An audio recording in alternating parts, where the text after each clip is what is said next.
So I don't know if you were anything like me, but growing up around Christmas time, all I heard was how it was so much better to give than to receive. So when I was a kid, what would happen is this giant book, it was about as thick as a phone book, would come in the mail, and it was a J.C. Penney catalog.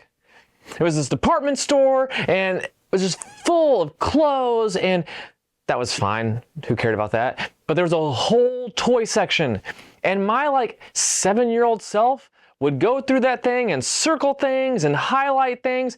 It was the greatest Christmas present in the world because I could imagine every Christmas present I would ever want. It was basically like having the entire Amazon warehouse at your fingertips in the Stone Ages. I realize now that Amazon sends out their gift guide, it's kind of the same thing, sort of. But I would get that thing and I would basically highlight everything in the catalog. And my mom would say, Martin, 1, you're not going to get all of that. That's not how this works. And 2, don't you know the spirit of Christmas is it's better to give than to receive? I did not know that. I have since learned. And the truth is, this wasn't just my mom's advice. This was biblical advice. In the book of Acts, in chapter 20, Paul writes that it is better to give than it is to receive.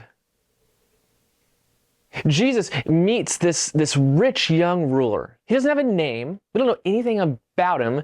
But in Luke chapter 18, this guy comes up to Jesus and says, so Jesus, what must I do to inherit eternal life? And Jesus says, well, what does it say in the law? Don't murder, don't steal, don't lie, honor your father and mother, do all the things that the law says. And the ruler says, well, I've done all of that. Is there something else? And when I hear this story, I think, this guy's done all the right things. And all we know about him is he's a rich ruler, and so he's probably been rich and a ruler his whole life.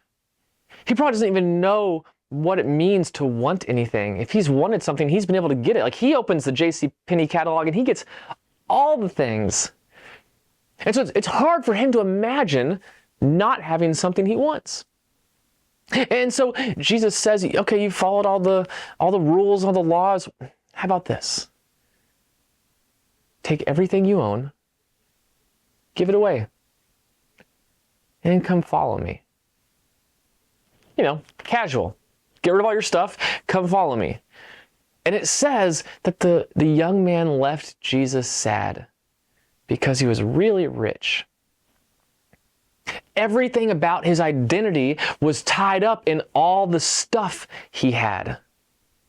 He hung out with rich people. He spent time trying to get more things. See, he wanted to follow Jesus, but not if it cost him anything. And so Jesus looks at this guy and he's like, I'd love for you to follow me too, but there's something that you love more. And it's all your stuff.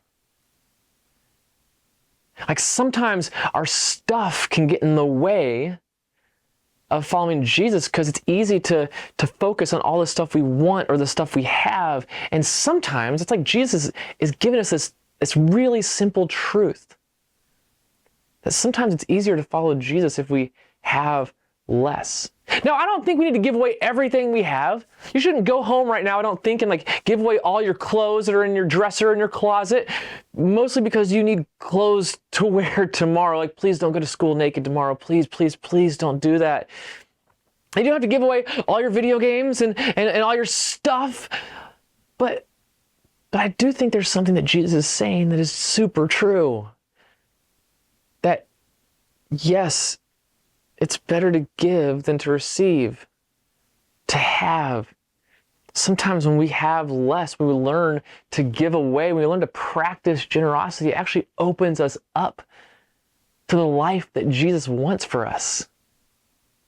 That maybe Our best life isn't when we have everything we've ever wanted.